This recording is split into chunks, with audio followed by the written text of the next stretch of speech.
The first time I suspected Victoria Sterling was a fraud, I was standing in front of a supposed lost Vermeer in her gallery's back room. Something about the brush strokes didn't quite match the master's technique, a detail most would miss. But after 15 years of restoration work and art authentication, these subtle signs were as clear to me as fingerprints. Magnificent, isn't it? Victoria's voice carried that particular tone of manufactured awe she reserved for potential investors, recently discovered in a private collection in Amsterdam. I kept my expression neutral, though my mind was racing. The painting was good, exceptional even, but it wasn't a Vermeer. The provenance documentation she'd shown me earlier had gaps, convenient ones that any serious collector would question. But Victoria had built her reputation on finding lost masterpieces, and questioning her expertise at Sterling Fine Arts was tantamount to career suicide in the San Francisco art scene. My name is Margaret Foster, and for the past decade, I've divided my time between teaching art history at Berkeley and running a small authentication consultancy. My specialty: identifying forgeries that fool even the most sophisticated collectors. It's not the kind of expertise that makes you popular at gallery openings, but it's earned me a reputation for absolute integrity in a world where that quality is rarer than a genuine Da Vinci. The brush technique in the window reflection, I said carefully, it's interesting. Victoria's perfectly maintained smile tightened slightly. At 45, she was the undisputed queen of the Bay Area art scene. Sterling Fine Arts had grown from a modest gallery to a powerhouse in just 5 years, largely due to her uncanny ability to source overlooked masterpieces from private European collections. The technique is consistent with Vermeer's middle period, she said dismissively. The provenance documents confirm it. I nodded, but my mind was already cataloging the inconsistencies. The pigments looked period appropriate, but there was something about the cracklier, the network of fine cracks in the paint, that felt too uniform, too deliberate. Natural aging creates random patterns. This was almost engineered. I'd love to have my team take a closer look, I offered. Pro bono, of course. A find like this deserves thorough documentation. That won't be necessary. Victoria's tone cooled considerably. We've already completed all required authentication procedures. Of course they had, and I was fairly certain I knew who had performed them. Marcus Bennett, a once-respected authenticator whose recent certifications had raised eyebrows among serious scholars. But questioning his credentials would mean questioning Victoria's judgment, and by extension, the legitimacy of her entire collection. I should have left it alone, should have nodded, smiled, and kept my suspicions to myself. But integrity has always been my weakness, or my strength, depending on how you look at it. The signature, I said, leaning closer to the canvas. The flourish on the V, it doesn't quite match his other works from that period. The temperature in the room seemed to drop 10 degrees. Victoria stepped between me and the painting, her designer heels clicking sharply on the hardwood floor. Margaret, she said, her voice dripping with condescension. I know you mean well, but let's be clear. You're an academic. Teaching art history to undergrads is quite different from operating in the real art world. These pieces require discretion, understanding, a certain sophistication about how our world works. I understood perfectly. In the high-stakes world of fine art, questions about authenticity could sink million-dollar deals. Victoria wasn't just dismissing my expertise. She was warning me to keep quiet. Of course, I said mildly. I'm always eager to learn. Her smile returned, cold and professional. Stick to teaching, dear. Leave the dealing to professionals. That should have been the end of it. I should have walked away, focused on my students, my small consultancy, my quiet life of academic integrity. But 2 weeks later, everything changed. It started with a phone call from an old friend in Amsterdam. Michael van der Meer had been my mentor during my postgraduate work in art restoration, and his word carried weight in European art circles. Maggie, his Dutch accent was thicker than usual, suggesting agitation. Have you seen Sterling's new acquisition, the supposed Vermeer? I have, I said carefully, closing my office door at Berkeley. It's interesting. It's impossible, Michael said flatly. The provenance claims it came from the Backer collection, but I've personally cataloged every piece in that collection. This painting never existed there. My suspicions crystallized into certainty. Are you sure? Absolutely, and there's more. I've been hearing whispers about other pieces from Sterling Fine Arts, provenances that don't quite add up, documentation with convenient gaps. I sank into my chair, my mind racing. Have you spoken to anyone else about this? Not yet. But Maggie, if what I suspect is true, this could be one of the largest art fraud schemes in decades.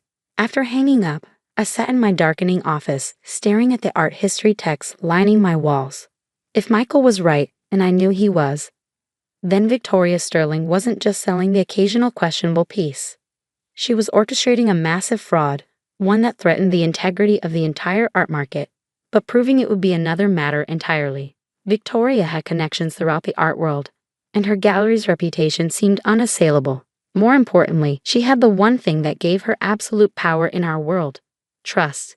Collectors trusted her judgment, trusted her authentications, trusted her to turn their millions into priceless masterpieces. I spent the next week quietly gathering information. My position at Berkeley gave me access to databases of art sales and provenance records. Nights that should have been spent grading papers were devoted to tracing the histories of Victoria's most prominent acquisitions. A pattern emerged, subtle but undeniable. Over the past 5 years, Sterling Fine Arts had sourced an improbable number of discovered masterpieces, each with documentation just solid enough to satisfy wealthy collectors, but with convenient gaps that would make true verification impossible. But I needed more than suspicions and database records. I needed proof. Concrete, undeniable evidence that would stand up to the intense scrutiny any accusations would face. That's when I decided to set up my own gallery. It wasn't as impossible as it sounds. Years of consulting work had left me with substantial savings, and I owned a converted warehouse space in Oakland that I'd been using for restoration work. More importantly, I had something Victoria couldn't buy: genuine expertise and connections with legitimate collectors. Over 3 months, I transformed the warehouse into the Foster Gallery of Fine Arts. It wasn't glamorous like Sterling Fine Arts, but it had something more valuable: authenticity. Every piece I displayed came with impeccable, verifiable provenance. Every authentication was performed with rigorous documentation. And then I began acquiring my own collection, pieces that would make Victoria Sterling take notice. It started with a legitimate early Monet, purchased from a private collector in Paris who trusted my reputation. Then came a small but genuine Degas, its provenance traceable through 3 generations of a single family. Each acquisition was carefully documented, each authentication performed with multiple independent verifications. Victoria noticed, of course. She sent her assistant to my opening night, then began showing up at the same auctions where I bid. I could feel her watching, assessing, probably wondering how a mere academic had access to such pieces. The trap was baited. Now I just had to wait for her to take it. The opportunity came sooner than I expected. Through my European connections, I learned of a private collection coming to market in Vienna. Genuine pieces with rock-solid provenance, including an early Rembrandt sketch that would make any gallery owner salivate. I arranged to view the collection, making sure word of my interest reached Victoria's ears. The pieces were extraordinary, not just the Rembrandt, but several other Dutch masters, each with documentation that would stand up to any scrutiny. As I expected, Victoria appeared in Vienna 3 days after I returned to San Francisco. What she didn't know was that I'd already secured the collection through a private arrangement with the owner, an old friend who understood exactly what I was trying to accomplish. The next move was hers, and she didn't disappoint. "Margaret, darling." Her voice dripped honey as she swept into my gallery one Tuesday morning. "I've been meaning to stop by. Your little space is charming." I looked up from the catalog I was preparing, noting the calculated casualness of her $5,000 outfit. "Victoria, what a surprise." She wandered the gallery, making small talk about recent auctions and gallery openings. But I could see her eyes constantly returning to the photographs of the Vienna collection displayed on my desk. "I heard you were in Vienna recently," she said finally. "Interesting market there." "Very," I agreed. "Some remarkable pieces coming available." She picked up one of the photos, the Rembrandt sketch. "This is intriguing. You're pursuing it?" "Among others. The provenance is impeccable." Victoria set the photo down, adjusting her Cartier watch. "You know, Margaret, running a serious gallery requires more than just good taste. It requires capital, connections, experience in handling major acquisitions." And there it was, the opening I'd been waiting for. "Are you suggesting something specific, Victoria?" She smiled, all business now. "A partnership of sorts. Sterling Fine Arts has the resources to handle acquisitions of this caliber. Your academic background could be valuable in our authentication process. And of course, You'd be well compensated. I let the silence stretch, pretending to consider it. The Vienna collection would be part of this arrangement. Naturally, along with your other recent acquisitions. Sterling Fine Arts would assume all financial responsibility, of course. Your role would be purely advisory. In other words, she wanted my legitimately sourced collection and my academic credentials to lend credibility to her operation. The pieces clicked into place. She wasn't just running a fraud scheme. She was building a facade of legitimacy to make her forgeries harder to detect. I'd need time to consider it, I said carefully. These pieces represent years of work. Of course, she stood, smoothing her silk blazer. But don't take too long. Opportunities like this are rare in our world. The threat was subtle but clear. Join her or become her competition. In the art world, the latter rarely ended well. After she left, I sat in my gallery surrounded by genuine masterpieces, each representing years of careful study and honest dealing. Victoria thought she was springing a trap, but she didn't realize she was walking into one herself. That evening, I made 2 phone calls. The first was to Michael in Amsterdam, confirming that our network of authenticators was ready. The second was to my lawyer, ensuring all documentation of my collection's provenance was ironclad. The next morning, I called Victoria and accepted her offer. What followed was a whirlwind of contracts and negotiations. Victoria's lawyers were thorough, ensuring Sterling Fine Arts would have complete control over my collection and gallery operations. I signed everything without argument, watching as she systematically absorbed my legitimate acquisitions into her operation. Within a week, my carefully curated collection was moved to Sterling Fine Arts. Victoria wasted no time announcing a major exhibition, featuring the Vienna collection as its centerpiece. The art world buzzed with excitement. These were pieces that hadn't been seen publicly in generations. The opening was scheduled for the following month. Victoria spared no expense, inviting collectors, critics, and museum curators from around the world. My role was carefully scripted. I would be presented as Sterling Fine Arts' new academic consultant, lending my credentials to Victoria's already sterling reputation. The trap was set. All that remained was to spring it. The night before the opening, I sat in my empty gallery, looking at the bare walls where genuine masterpieces had hung. My phone buzzed. A message from Michael. Authentication team ready. Documentation complete. I smiled, thinking of Victoria preparing for her triumph, unaware that tomorrow would bring a very different kind of revelation. She'd built her empire on lies. Using my collection as the foundation of legitimacy, she needed to sell her forgeries. But she'd forgotten the first rule of art authentication.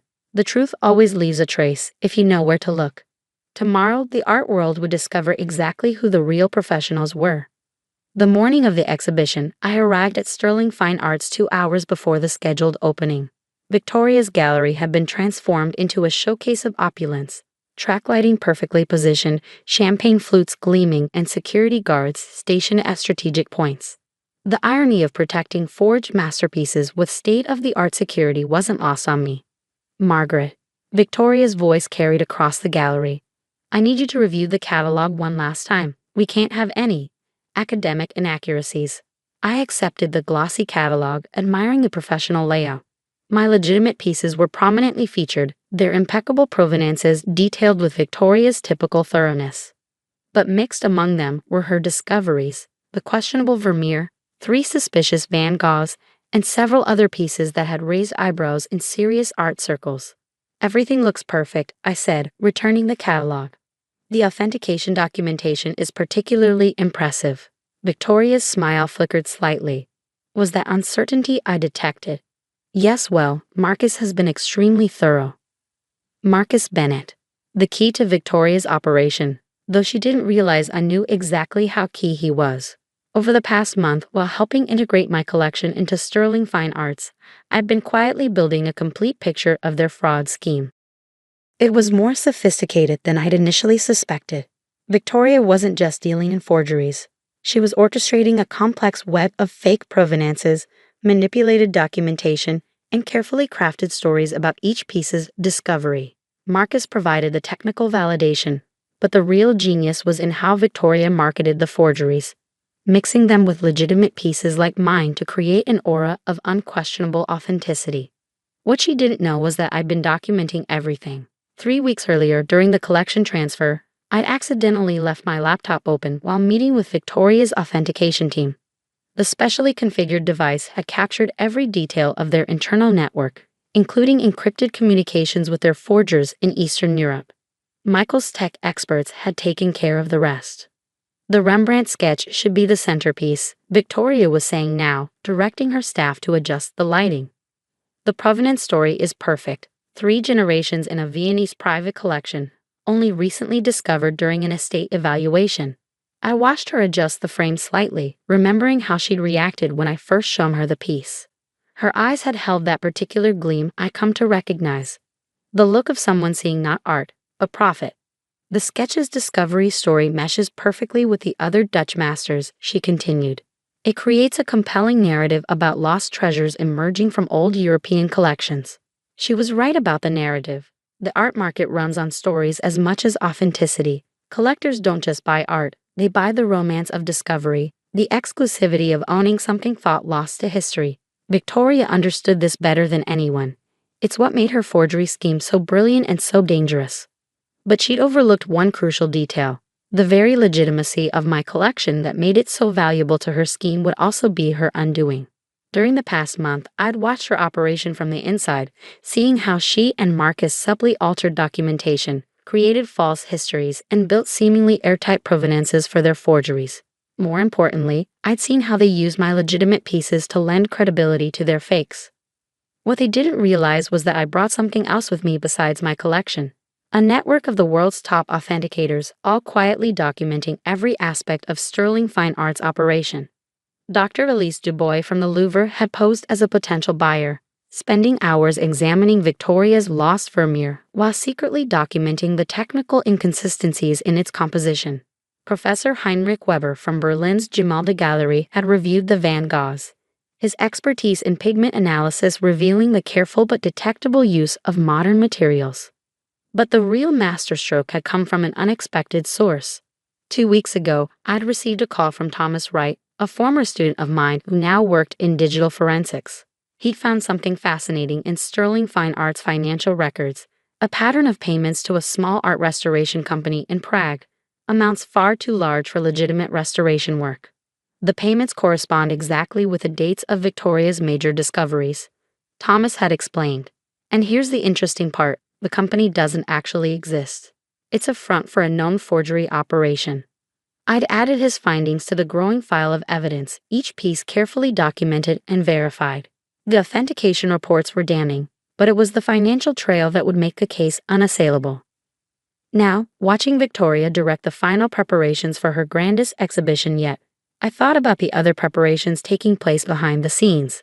Michael had arrived from Amsterdam last night, bringing with him a team of experts equipped with the latest authentication technology.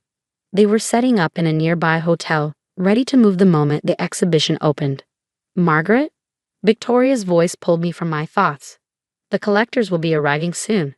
I need you to be prepared to discuss the academic significance of these pieces. Your educational background lends weight to their importance. I smiled, appreciating the irony. Of course. I prepared detailed notes on each piece's historical context. Excellent. She paused, studying me with those calculating eyes. You know, Margaret, I had my doubts about bringing you in. Academics can be so rigid in their thinking, but you've shown a remarkable ability to adapt to the realities of our business. The realities of our business. Such an elegant euphemism for fraud. I've learned a lot from you, Victoria, I said truthfully. She nodded, satisfied. The art world requires a certain flexibility. Not everything fits into neat academic categories. Sometimes the story of a piece is as important as its provenance. Speaking of stories, I said carefully, I've invited a few colleagues from Europe. Their perspective on the Dutch masters could be valuable. European academics? Victoria's smile tightened slightly. That wasn't necessary. Marcus has already completed all required authentications. Of course, I said smoothly, but their presence adds scholarly credibility to the exhibition. After all, these pieces represent significant art historical discoveries. She couldn't argue without revealing her concern. Instead, she nodded curtly and moved away to supervise the champagne arrangement. I checked my phone. A message from Michael. Team in position. All equipment calibrated. Documentation teams ready. The next few hours passed in a blur of final preparations. I watched Victoria working the room, her confidence growing as everything fell into place. The gallery looked perfect, each piece positioned to tell its carefully crafted story of discovery and exclusivity. At 6:45 p.m., 15 minutes before the opening, Victoria gathered her staff for final instructions. I stood at the back, observing as she detailed how each major piece should be presented to collectors. Remember, she concluded, these works represent some of the most significant discoveries in recent art history. Their provenances are impeccable, their authentications beyond question. Tonight, Sterling Fine Art cements its position as the premier source for important historical works. The staff dispersed to their positions. Victoria turned to me, her expression triumphant. Ready for your academic debut in the real art world? I met her gaze steadily. Absolutely. I think tonight will be quite educational for everyone. She nodded, missing the double meaning in my words. The first guest will be arriving soon. Remember, focus on the historical significance. Leave the provenance discussions to me. As she walked away, I sent a final text to Michael. Opening in 15 minutes. Begin authentication protocols. The trap was set. Victoria had spent a month integrating my legitimate collection into her operation, using my academic credentials to bolster her credibility. Now those same credentials would help expose the truth about her discoveries. I watched the security team do their final sweep, thinking about the other teams preparing to move. In less than an hour, some of the world's top authenticators would begin systematically documenting every flaw, every inconsistency, every piece of evidence that would bring down Sterling Fine Arts. Victoria had built her empire on beautiful lies, using my legitimate pieces as cover for her forgeries. But she'd forgotten something crucial about art. The truth isn't just in the documentation or the provenance. It's in the brushstrokes, the pigments, the thousand tiny details that no forger, no matter how skilled, can perfectly replicate. Through the gallery's windows, I could see cars beginning to arrive. Collectors, critics, museum curators, all eager to see Victoria's latest discoveries.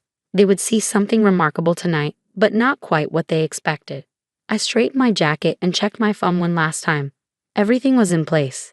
In a few hours, the art world would learn the truth about Sterling Fine Art's magnificent collection. Victoria appeared beside me, practically glowing with anticipated triumph. Shall we? She gestured toward the door. I smiled, thinking of the authentication teams waiting nearby. Yes, I said. Let's show everyone exactly what we discovered. The exhibition opening unfolded like a perfectly choreographed performance. Victoria moved through the crowd with practiced grace, champagne in hand, weaving stories about each masterpiece that had collectors practically reaching for their checkbooks on the spot. The brush technique is unmistakably Vermeer, she was telling a group of wide-eyed collectors. The way he captured the light through the window, it's his signature style from the middle period. I checked my watch, 7:45 p.m. Michael's team would be starting their work now. The gallery hummed with excitement as San Francisco's elite art patrons mingled, sipping champagne and discussing the millions they were prepared to spend. I recognized several museum directors, including James Harrison from the De Young Museum, who was studying the questionable Vermeer with intense interest. Victoria's triumph seemed complete. She positioned my legitimate pieces strategically throughout the gallery, using their undeniable authenticity to lend credibility to her forgeries. The Rembrandt sketch, genuine and perfectly documented, drew visitors naturally toward the suspicious Dutch masters hanging nearby. At 8:15, right on schedule, Michael entered the gallery. He wasn't alone. Dr. Dubois from the Louvre and Professor Weber from Berlin flanked him, their expressions professionally neutral as they surveyed the room. Victoria's smile flickered slightly when she saw them. Margaret, she hissed, appearing at my elbow, who are these people? Distinguished colleagues, I said calmly. They were very interested in your Dutch master's collection. Before she could respond, Michael approached, extending his hand. Ms. Sterling? Michael van der Meer, Dutch National Art Archives. Your collection is fascinating. Victoria recovered quickly, but I caught the flash of panic in her eyes. How wonderful to have European expertise here tonight, though I assure you, all pieces have been thoroughly authenticated. Yes. Dr. Dubois joined in, her French accent precise. By Marcus Bennett, I believe. A rather interesting choice for Dutch masters. The trap was closing. Victoria maintained her composure, but I could see her mind racing, calculating risks and possibilities. Perhaps, Michael suggested, we could discuss the technical details of the authentication process. Particularly for the Vermeer, the provenance documentation mentioned the Backer collection. Victoria's face paled slightly. She knew as well as I did that Michael had personally cataloged that collection. I'm afraid the detailed documentation is at our secure facility, she said smoothly, but I'd be happy to arrange a private viewing. No need, Dr. Dubois interrupted, removing a tablet from her bag. We've already completed our preliminary analysis. The next hour was a masterpiece of professional demolition. As collectors watched in growing shock, the team of experts systematically exposed the truth about Victoria's prized discoveries. Dr. Dubois projected microscopic images of the Vermeer's paint layers, revealing pigments that didn't exist in the 17th century. Professor Weber demonstrated how the cracklier pattern had been artificially induced. Michael presented documentation proving the impossibility of the provenance stories Victoria had crafted. This isn't just a single forgery, Michael explained to the stunned audience. It's a systematic fraud operation using legitimate pieces to mask an extensive forgery network. Victoria stood frozen, her perfect composure cracking as her empire crumbled around her. When Thomas Wright arrived with the financial documentation linking Sterling Fine Arts to the Prague forgery operation, she finally broke. You, she turned to me, rage replacing her usual polish. You planned this? All of it? No, Victoria, I said quietly. You planned this the moment you decided to steal my collection and use it to legitimize your forgeries. The gallery erupted in chaos. Collectors who had spent millions on Victoria's discoveries demanded explanations. Museum directors who had authenticated pieces for their institutions pulled out phones, making urgent calls. Security guards looked uncertainly between Victoria and the exit. The legitimate pieces, James Harrison from the De Young asked, "How can we distinguish?" "Every piece from my collection," I said clearly, "has complete, verifiable documentation. I prepared a detailed catalog." Victoria laughed suddenly, a harsh sound that cut through the commotion. "You self-righteous academic. You think exposing this changes anything? Art is about stories, about making people believe. I sold them what they wanted to believe." "No," I corrected her. "You sold them lies. Art is about truth, in every brush stroke, every pigment, every detail that true masters left behind. That's what you never understood." The police arrived at 9:30. Victoria maintained her dignity as they led her away. But Marcus Bennett broke immediately, confirming every detail of the operation. The Prague connection, the forged documentation, the elaborate scheme to mix forgeries with legitimate pieces, it was all exposed. In the aftermath, my phone didn't stop ringing. Museums worldwide wanted my authentication services. Collectors begged for help evaluating their purchases. The art world was in upheaval, and somehow I'd become its voice of integrity. 1 week after the exhibition, I sat in my restored gallery space in Oakland, surrounded by my legitimate collection, returned by court order from Sterling Fine Arts. Michael had flown back to Amsterdam, but not before helping me establish new authentication protocols that would become the industry standard. "You've changed things," he told me before leaving. The art world needed this wake-up call. Looking at my collection now, I thought about Victoria's words about stories and belief. She wasn't entirely wrong. Art does tell stories. But the true masterpieces, the ones that survive centuries, tell stories of authenticity, of human genius and creativity.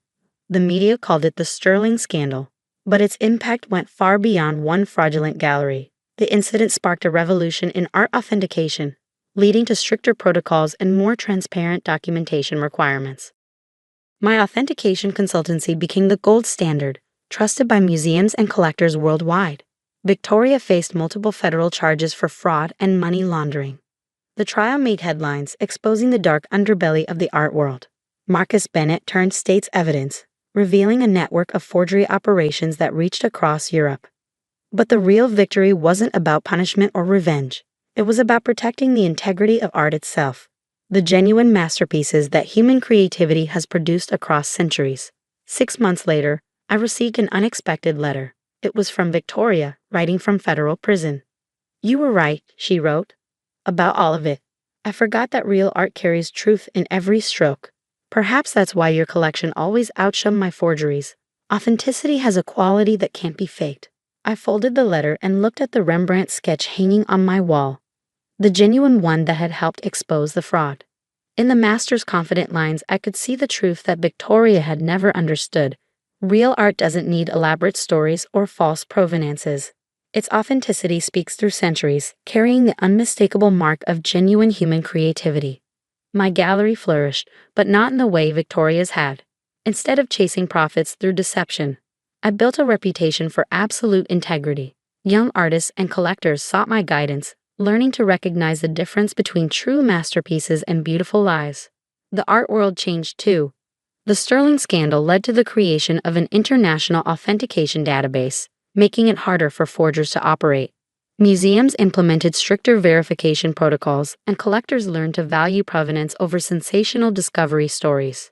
Sometimes, late at night in my gallery, I think about Victoria and the choice she made to value profit over authenticity.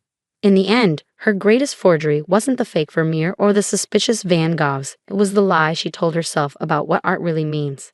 As for me, I returned to teaching at Berkeley, but with a new course added to my schedule: Authentication and Integrity in the Art World.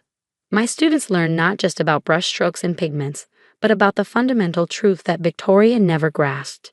In art, as in life, authenticity is the only masterpiece that truly matters.